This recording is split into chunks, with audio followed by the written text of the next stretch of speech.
அனைவருக்கும் பணிவான வணக்கம். தேமுதிக திமுகவோட கூட்டணி பரபரப்பா பேசப்படுது இன்னைக்கு. உண்மையிலே அந்த மனுஷன் இருந்திருந்தாருன்னா அதை கண்டிப்பா அங்கீகரிச்சிருக்க மாட்டாரு.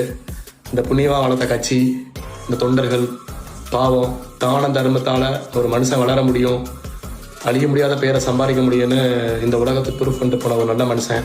மாண்புமிகு புரட்சித் தலைவருக்கு அப்புறம் அரசியல்ல ஒரு நல்ல மனுஷன். அந்த மனுஷன் வளர்த்த கட்சியை இன்னைக்கு 2 மாசமா போட்டு பாடுபடுத்தி மீட்டிங் போட்டு தன்னோட சுய லாபத்துக்காண்டி இன்னைக்கு திமுக போய் அந்த அம்மா அடமான வச்சிட்டாங்க. நீங்க அதிமுக பக்கத்து வரலன்னு கூட எங்களுக்கு வருத்தம் கிடையாது.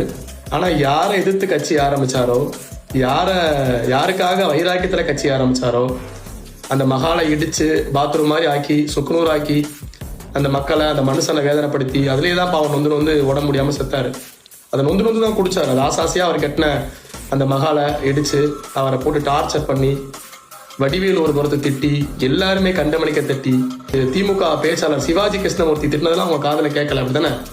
எவ்வளவு அசிங்கமா பேசினாரு. எல்லாம் ஏத்துக்கிட்டு ஒரு வாரத்துக்கு முன்னாடி கூட உங்களை கண்ணப்பன் அந்த கிளி கிழிச்சாரு.